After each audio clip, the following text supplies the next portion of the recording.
안녕하세요. 선케이입니다. 오늘은 위로받으며 잠드실 수 있는 그런 책을 준비했습니다. 고요 작가님의 나는 내가 왜 살아야 하는지 몰랐습니다. 라는 책인데요. 작가님께서 우울증에 빠져들며 겪으신 경험담과 마음의 고통을 어떻게 이겨내셨는지 그 과정이 담긴 책입니다. 책 읽으시면서 따뜻한 마음으로 깊은 잠 주무시면 좋겠습니다. 오늘 제가 읽어드릴 부분은 21페이지부터 41페이지입니다. 마음에 금이 간 아이. 아빠는 365일 중 360일은 술에 취해 들어왔다.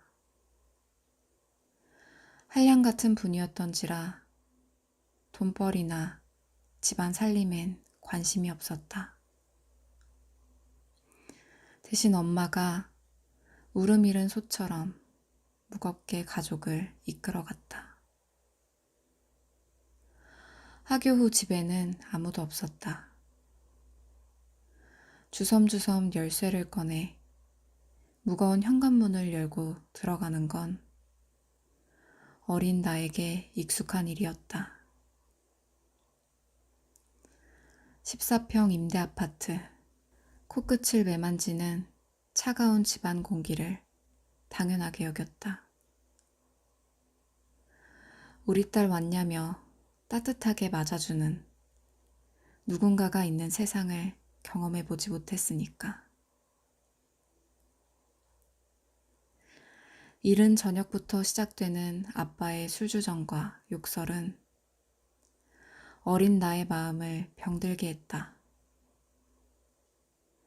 기다리고 기다리던 엄마는 밤 8시 반 혹은 10시가 되어서야 집에 돌아왔다.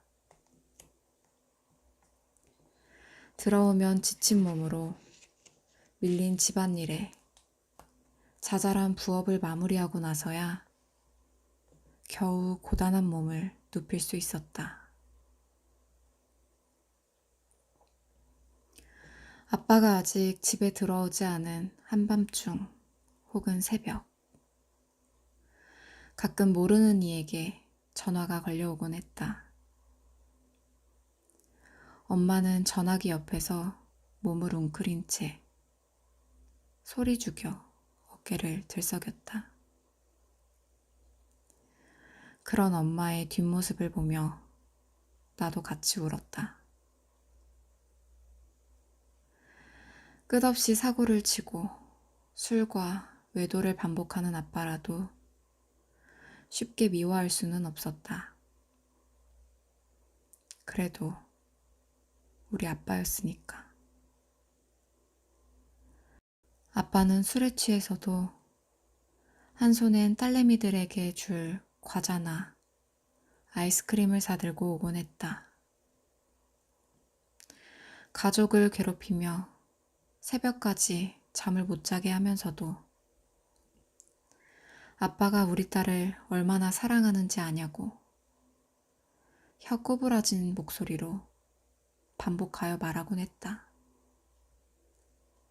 술에 취하지 않았을 때엔 어린 나에게 비행기나 다리 시소를 태워주며 다정하게 놀아주었다. 아빠를 마냥 좋아할 수도 미워할 수도 없었다. 양가 감정의 파도 속에서 어린 시절 쌓아야 할 정서적 안정감의 토대는 모래알처럼 부서져 나갔다.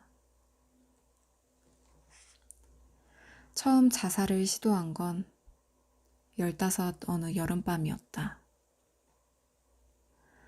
사람 미치게 하는 아빠의 술주정도,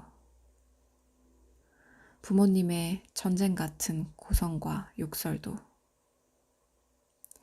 무릎을 끌어안고 웅크린 채 이 시간이 빨리 지나가길 바라는 내 모습도 정지 버튼 누르듯 모든 걸 멈추게 하고 먼지가 되어 사라져버리고 싶었다. 아쉬울 건 없었다. 쌓여온 폭탄을 터뜨릴 불씨는 매일같이 충분했다. 불행인지 다행인지 아무 일도 일어나지 않았다. 살갗 위에 보일 듯 말 듯한 선자국만 남긴 채 멈추고 싶었던 삶의 시계가 삐걱대며 다시 굴러가기 시작했다.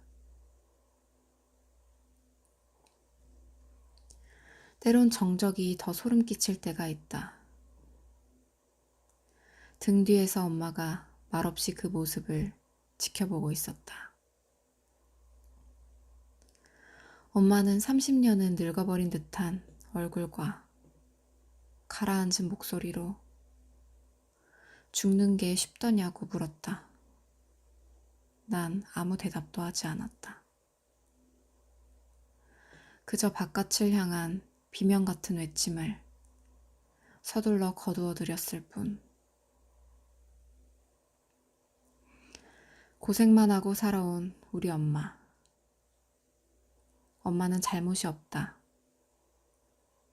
나까지 엄마를 힘들게 해서는 안 된다.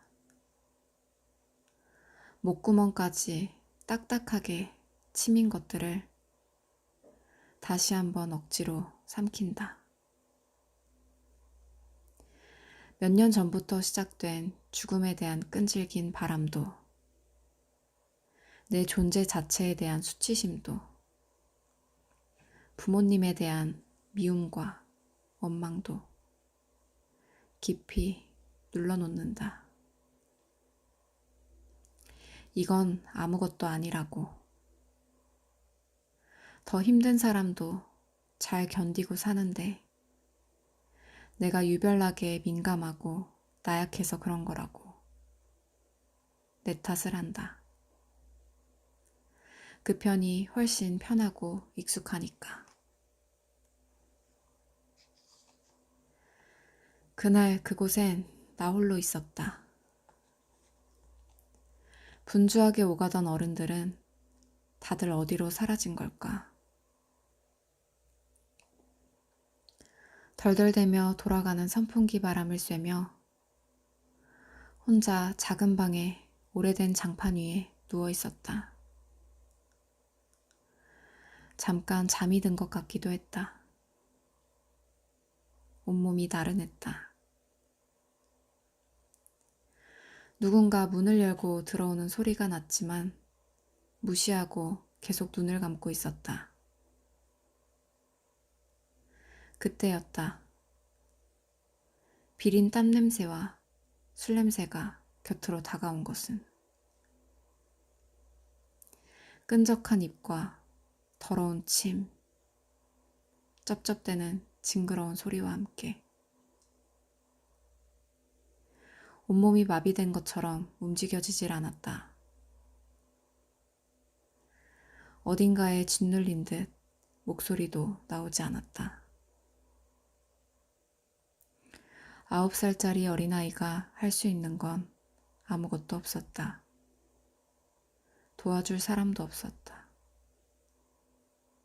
아니, 이럴 때 날 도와주고 지켜줘야 하는 사람이 내 세상을 차근차근 짓밟고 있었다. 짧으면서도 아주 긴, 가늠할 수 없는 시간이 지났다. 그 사람은 아무 일도 없었다는 듯 그곳을 빠져나갔다. 난 돌처럼 굳은 채 그대로 누워있다가 제 몸을 보호하려 애쓰는 곤충처럼 몸을 둥글게 말고 한동안 멍하게 있었다.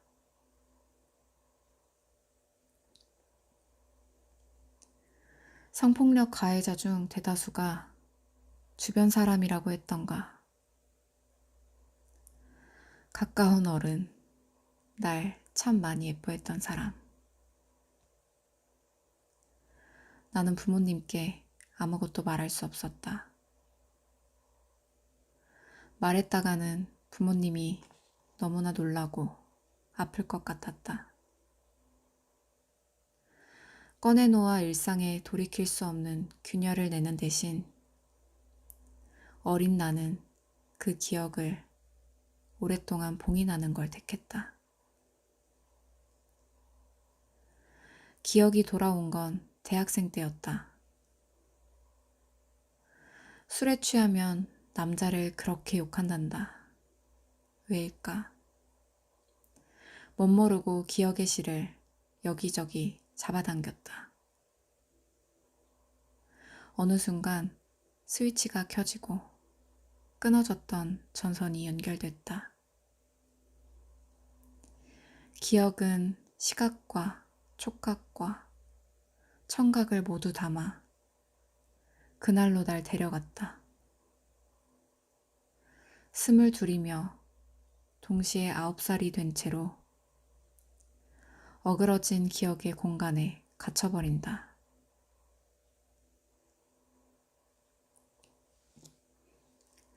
20대 중반, 대학원에서 상담을 공부할 때 동기 선생님들 앞에서 처음 그 이야기를 하게 됐다. 마음의 지하실에 오랫동안 묵혀온 이야기. 온몸이 떨렸다. 심장이 발밑에 떨어져 저 혼자 나뒹굴며 튀어오르는 것 같았다. 무거운 눈물 덩어리들이 무릎 위로 후두구둑 떨어져 내렸다. 내 몸의 감각이 내 것이 아닌 것처럼 느껴졌다.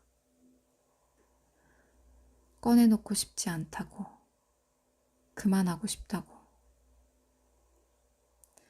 또 다른 내가 비명을 질러대는 와중에 어린 내가 토해지듯 기억의 공간 밖으로 끌어당겨져 나왔다. 별일 아니라고 여겼다. 더한 섹슈얼 트라우마에 시달리는 사람들이 수두룩하니 나 정도는 아무것도 아니라고 생각했다. 그것도 못 견뎌낸다고 오히려 날 타박했다. 그래도 뉴스에 나오는 것처럼 폭행에, 강간에, 악마 같은 몹쓸 짓을 당한 건 아니잖아. 그 사람 술에 취했었잖아. 실수였을 거야. 그래, 실수. 심각한 일도 아닌데 내가 예민해서 이러는 걸 거야. 아니었다. 괜찮을 수 없었다. 가벼운 섹슈얼 트라우마라는 건 존재하지 않았다. 성폭력은 다른 폭력과는 달리 스스로를 더럽거나 하찮은 존재로 여기고 자책하게 만들기에 정도에 상관없이 치명적이었다. 겉에서 볼 때만 작은 구멍이었다. 꺼내놓지도 적절한 처치도 받지 못한 성폭력의 상처는 지독한 피고름이 되어 마음 구석구석으로 퍼져나갔다.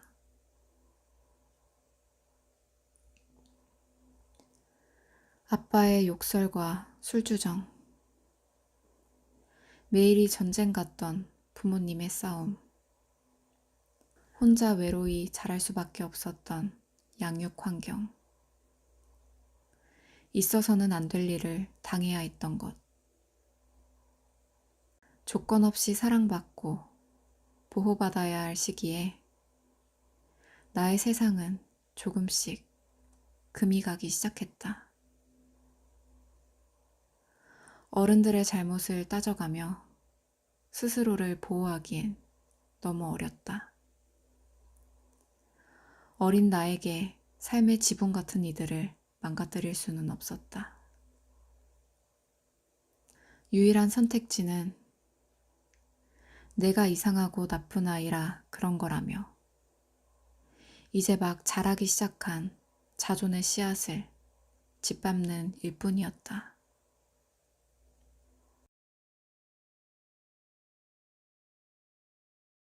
중학교 3학년, 처음 정신과에 가다.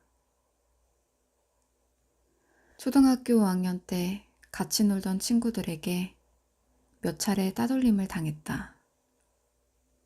또래 여자아이 중 상당수가 통과 의례처럼 겪는 일이었지만 이미 금이 가서 무너진 세상을 안고 살던 나에겐 더없이 큰 타격이었다. 시린 소외감은 뼛속 깊이 새겨졌다. 흘깃 날 쳐다보며 자기들끼리 귓속말을 하고 깔깔 웃는 아이들을 볼 때마다 소름이 돋으며 현기증이 났다. 울지 않으려 일부러 눈에 힘을 주고 읽지도 않을 책을 펼쳐들곤 했다. 얼마 전까지만 해도 같이 놀던 친구가 발로 등을 차 휘청거리며 앞으로 넘어졌을 땐 내 존재 자체가 수치스러웠다. 초등학교 6학년 때였나. 늦은 밤까지 책상에 앉아 친구들이 날 싫어할 수밖에 없는 이유들을 열심히 적어내려갔다. 1. 잘난 척을 한다. 2. 약속을 안 지킨다. 3. 말을 막 한다. 4. 사람을 차별한다. 5. 그냥 재수없다. 왜 그랬을까? 그래야 나에게 일어난 일을 이해하고 납득할 수 있어서였을까? 번호를 매겨가며 열심히도 썼다. 20몇 번까지 쓴 후에야 연필을 내려놓고 연습장을 조심스레 찢어 성적표나 상장을 모아두는 파일에 같이 끼워 넣었다. 자아가 만들어지는 시기. 그 시기에 나 자신을 무가치한 인간으로 결론 지어버렸다. 나는 사람들이 싫어할 수밖에 없는 존재였다. 중학교 2학년. 같이 어울리던 친구들에게 몇 달간 투명인간 취급을 당하던 나는 쉬는 시간이면 기다렸다는 듯 책상 위 스케치북 위에 얼굴을 묻고 자는 척을 했다. 나도 같이 매점에 갈 수 있는데, 같이 수다 떨고 놀 수 있는데, 날 찾는 친구는 아무도 없었다. 눈물을 삼켜가며 스케치북 위에 죽고 싶다는 말을 하나둘 새겨갔다. 아무도 날 원하지 않는다는 외로움에 온몸이 시렸다. 낙엽만 굴러가도 웃을 때라는 건 거짓말이었다. 낙서들이 모여 겹쳐지다 못해 종이가 일어나고 뜯어졌다. 파이고 긁힌 책상과 다를 게 없어졌다. 내 세상은 그때도 폐허 그대로였다. 아빠는 혼란과 고통을 줬다. 사랑 많은 엄마는 내 곁에 머물 수 없었다. 언니는 언니의 세상을 지키느라 바빴다. 친구는 아픔의 또 다른 이름이었다. 어디에도 마음 붙일 곳이 없었다. 가시와 얼음만 가득한 세상.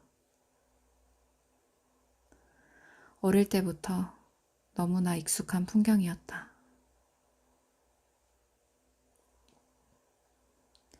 누구라도 다가오길 기다렸지만 막상 그런 사람이 나타나면 온 힘을 다해 도망쳤다.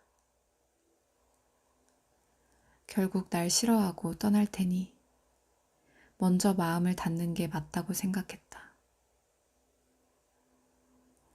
아무도 믿지 않았고 아무에게도 곁을 내어주지 않았다. 거절당할까봐, 미움받을까봐 죽도록 무서웠다. 소외감과 외로움으로 고통받는 자리가 내가 있어야 할 곳이었다. 출구 없는 한 평짜리 감옥 안에 살며 고집스레 그 자리를 지켰다.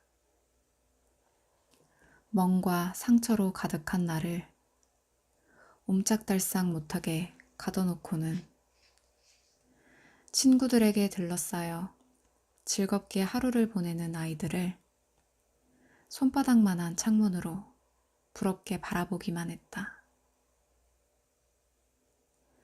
사랑받고 싶었을 거다.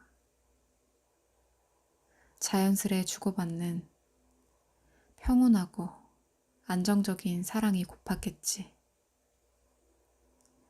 그런 사랑은 한계 이상의 노력을 해야 받을 수 있다고 생각했다. 착하고 똑똑하고 누구에게나 환영받는 사람이 되어야 한다며 스스로를 거세게 몰아붙였다. 내 삶의 주인 자리는 해야만 해가 차지해버렸다.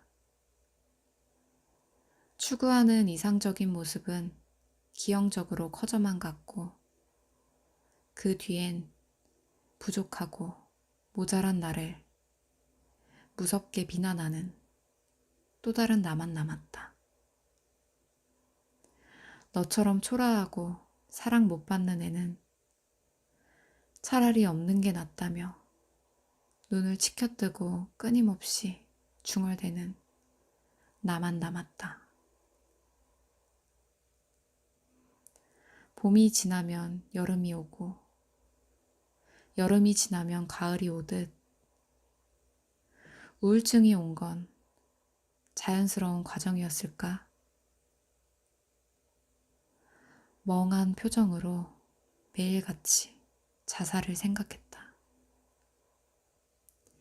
대인 공포로 얼굴을 양손으로 가리지 않고서는 사람이 많은 곳에 갈 수도 없었다.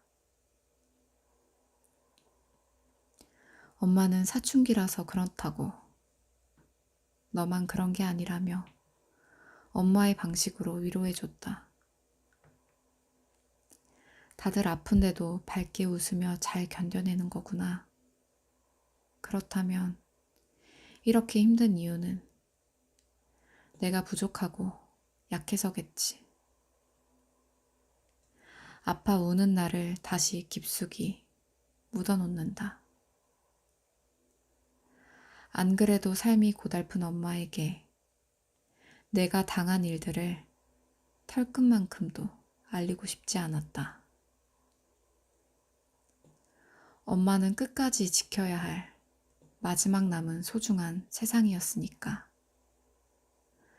그냥 조금 유난스레 사춘기를 겪는 아이가 되기로 했다. 아파하는 날 타박하며.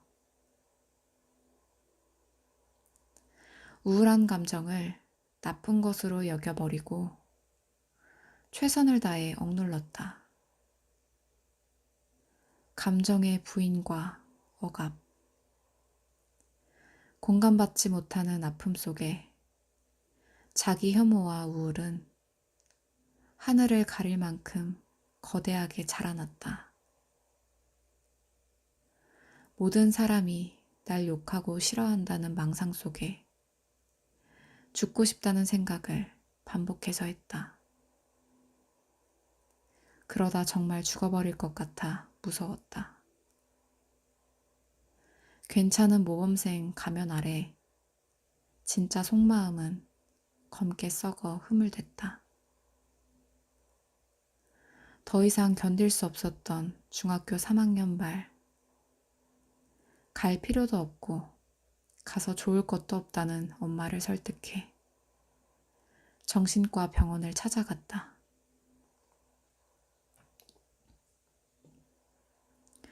엄마는 어렵사리 일터에서 조퇴하고 병원에 함께 가주었다. 의사 선생님과 한참 이야기를 나눈 후 나온 소견은 우울증,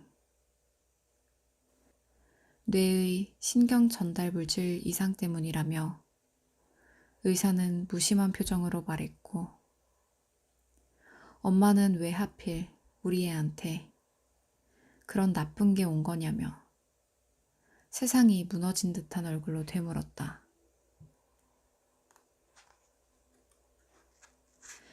그때부터 약을 먹었다.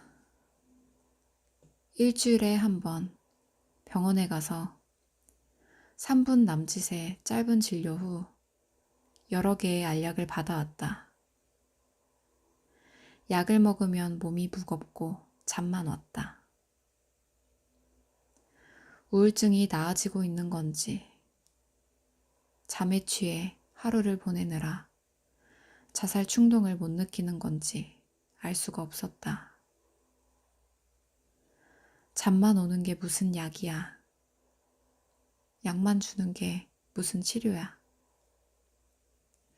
의사가 제대로 진단을 하긴 한 건가? 의심만 더해졌다. 결국 서너 달 다니다 더 이상 병원을 가지 않았다. 일상생활 잘하고 스스로 병원도 찾아간 내가 우울증일 리가 없다고 다들 그렇게 말했다. 너무 부정적이고 생각이 많아서 그런 거라는 말과 함께 아픈 게 맞다고 아파도 된다고 말해주는 사람은 아무도 없었다. 아픈 내 편에서 나조차도 몰라주는 아픔을 알아줄 사람은 정말이지 단 한 명도 없었다. 웃고 있지만 눈물이 뚝뚝. 집에 가는 길에 곰인형을 샀다. 팔 한가득 안기는 갈색 털 곰인형. 특별한 이유는 없었다. 지친 나에게 선물 하나 해주고 싶었다. 참으로 쓸데없는 물건 중 하나가 덩치 큰 인형이라 생각했지만 그때만큼은 갖고 싶었다. 꼭 끌어안고 사람 가득한 시내 한복판을 걸었다. 손이 시린 초겨울이었다.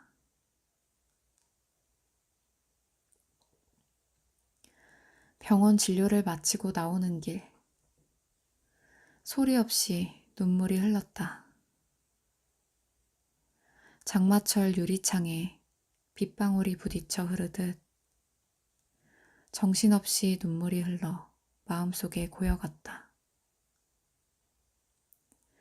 차오르는 눈물이 곰인형의 솜덩이로 스며들길 바라며 귀퉁이가 조금씩 어긋나 있는 보도블록 위를 걸었다. 눈물을 다 담으려면 이 정도 크기의 곰인형으로는 한참 부족하겠다 생각하면서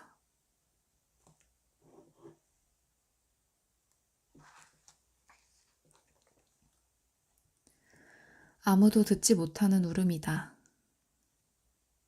사람들 앞에선 마냥 쾌활하고 싹싹하다. 아침 저녁으로 약을 먹는 건 아무도 모른다. 정신과에 다니는 것도 모른다. 아니, 알아서는 안 된다. 난 햇살처럼 밝아야 할 새내기 초등학교 선생님이었으니까.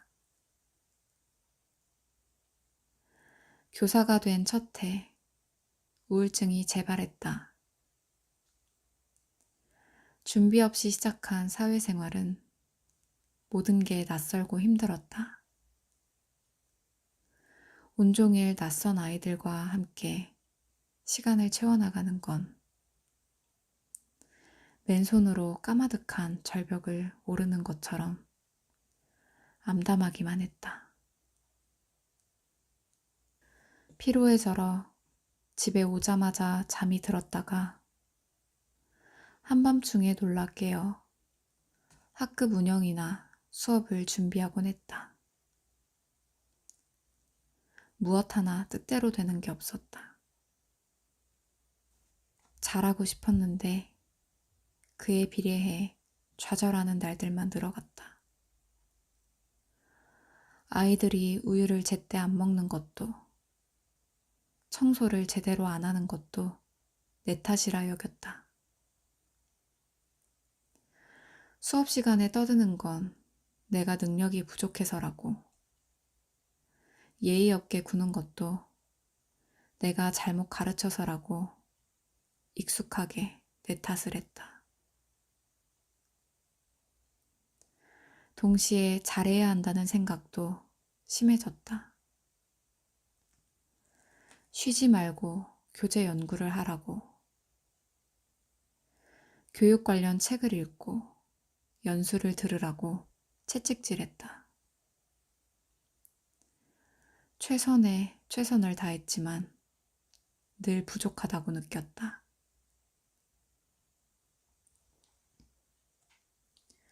사방으로 공 주고받듯 떠들어대는 아이들.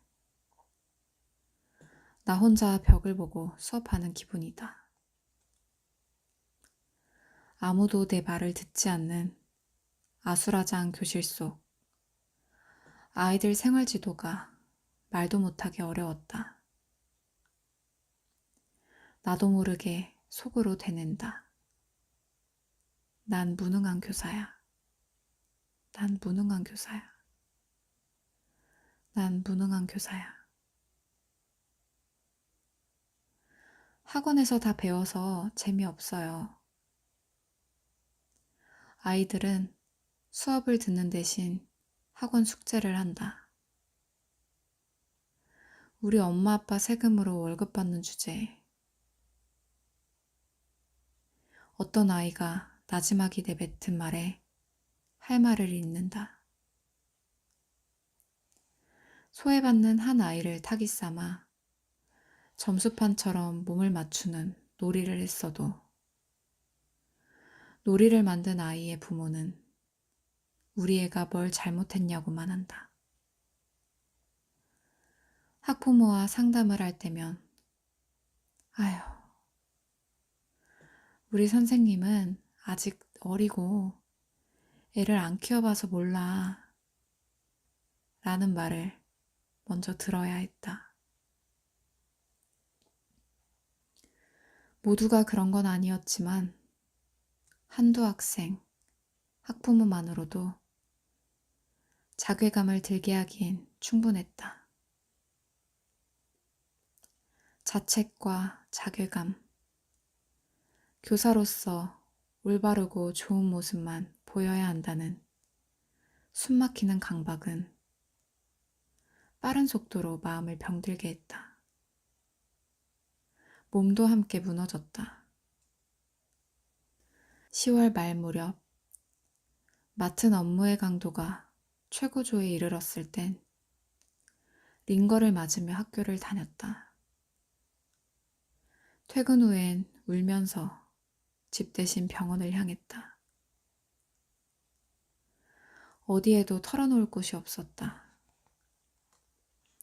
힘들다는 말을 꺼내면 가족이든 친구든 약속이라도 한 것처럼 말하곤 했으니까. 너만 힘든 거 아니야.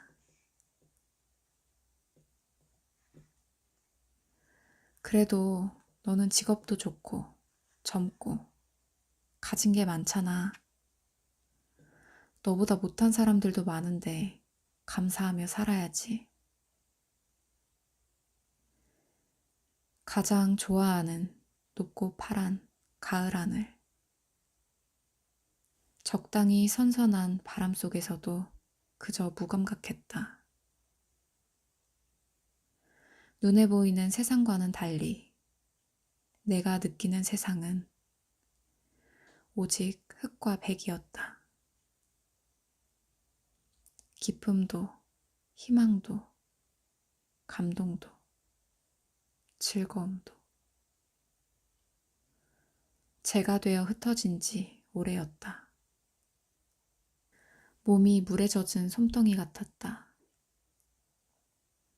겨우 일어나 택시로 출근하면서도 지각 직전에야 교실에 들어갈 수 있었다.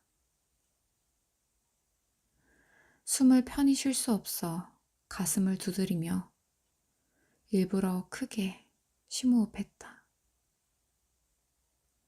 죽고 싶다는 생각이 막을 새도 없이 들이닥쳤다. 전담 선생님이 수업하는 영어나 체육 시간. 아이들이 교실에 없을 땐 인터넷으로 자살 방지 글을 검색하며 혼자 울었다. 책상 위에 떨어진 눈물을 닦아내며 자살 예방센터에 전화했다가 아무 말도 못하고 끊어버리기도 했다.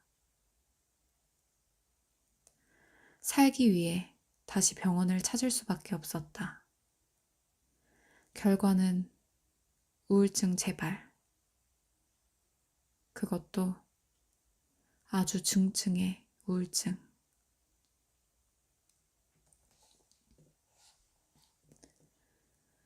먼지가 되어 사라져버리고 싶다는 생각을 하면서도 온 힘을 다해 출근한다. 옆반 선생님께 웃으며 인사를 건넨다.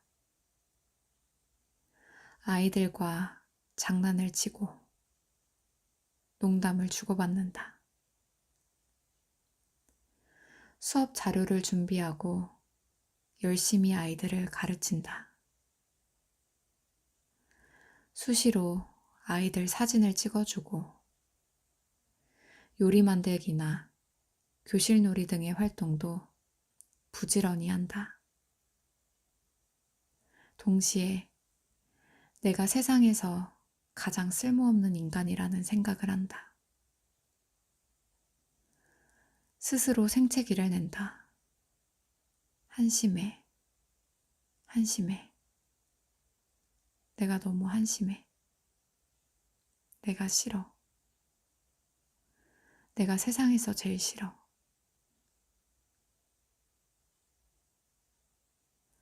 아무도 듣지 못할 말을 속으로 내뱉으며 겉으론 밝게 웃는다. 아무도 내가 우울증인 걸 알아선 안 돼. 제 몸을 동여맨 끈을 사정없이 다시 조인다. 예쁘게 꾸며낸 가면을 억지로 뒤집어 쓴다. 나를 바꿔야 한다 생각했기에 자기계발서를 부지런히 읽었다. 거울을 보며 나는 할 수 있어. 나는 멋진 사람이야. 따위의 말을 했다. 감사할 거리를 찾아 감사일기를 적었다. 운동하면 나아질까? 천변을 따라 사람들 속에 섞여 자전거를 탔다. 오래 하지 못했다. 꾸준히 못했기에 나아지지 않는다고 생각했다. 그럴 만한 에너지 자체가 없어서였음을 그때는 몰랐다. 그저 세상에서 제일 게으르고 의지 없는 사람이라고 아물지 못한 상처를 핥혀대기만 했다. 술을 마실 때만큼은 마음이 편하고 즐거우니 자주 술을 마셨다. 빨리 취할수록 괴로움도 빨리 잊히니 급하게도 마셨다. 기억을 잃을 때까지 마셨다. 다음날 아침 텅 빈 머리에 하얗게 질린 채 벌을 받는 심정으로 기억을 더듬었다. 실수라도 한 날이면 온종일 죽고만 싶었다. 술을 마셔 좋을 건 없었다. 허무는 익숙했고 마음바닥을 피멍이 들도록 내리치는 우울은 심해지기만 했다. 제발, 그리고 또 제발. 다른 사람 말 듣지 말아요. 약 마음대로 안 먹으면 안 돼요. 약 먹으면 자꾸 멍해지고 기억력도 떨어지는 것 같고 바보가 된 것 같아요. 의사인 절 믿어보면 안 될까요? 고요 씨는 지금 꾸준히 약을 먹어야 돼요. 안 그러면 또 재발할 거예요. 사람들이 중독된다고, 내성 생긴다고 먹지 말래요. 약 중독도 되지 않고 내성도 안 생겨요. 그런 말한 사람 좀 데리고 와봐요. 잘 모르겠어요. 혼란스러워요. 아무튼 이번에는 약 끝까지 먹기로 꼭 약속해요. 의사 선생님 얼굴이 어지간히 답답해 보인다. 벌써 몇 번째 재발인가. 병원을 다시 가기가 민망했다. 살기 위해 다시 병원을 찾았지만 증상이 나아지면 또 멋대로 약을 끊겠지. 우울증은 숨길수록 좋은, 아니, 숨겨야만 하는 그런 병이었다. 더군다나 나는 어린 아이들을 가르치는 선생님 아닌가. 동료 교사가 알면 어떻게 생각할까? 전염병 걸린 사람처럼 취급하며 날 피하지는 않을까? 학부모가 알면 어떡하지? 저런 선생한테 우리 애를 어떻게 맡기냐며 담임 바꿔달라고 민원이라도 내는 거 아닐까? 조급했다. 하루빨리 병원을 끊고 정신과 병력을 깨끗이 지워버리고 싶었다. 낫기 위해서가 아니라 부족하고 모자라서 약을 먹는 것만 같았다. 병의 증상 때문에 무기력한 게 아니라 게을러서 그런 것 같았다. 자살 충동도 신경 전달 물질의 불균형 탓이 아니라 감사하며 살 줄 모르는 한심한 인간이라 그런 것 같았다. 평생 약을 먹어야 하면 어떡하지? 이런 나랑 결혼하려는 사람이 있긴 할까? 약을 먹으며 불안과 자책감도 함께 삼켰다. 이제 약 그만 먹어도 되지 않아? 의지로 이겨내보자. 엄마가 전화로 이야기했다. 그거 다 강한 마음으로 해결해야 하는 거야. 약 먹어 좋을 거 하나도 없어.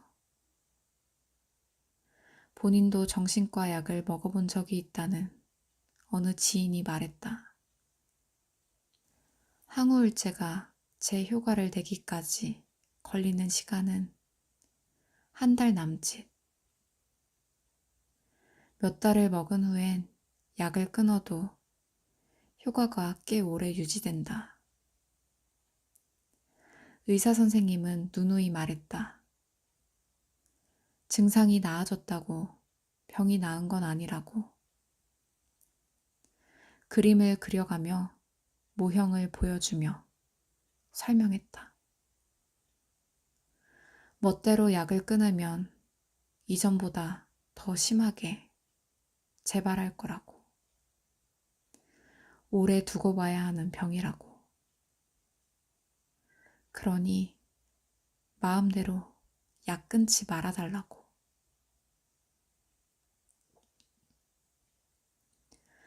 의사 선생님 말보단 주변의 입김이 더 힘이 셌다.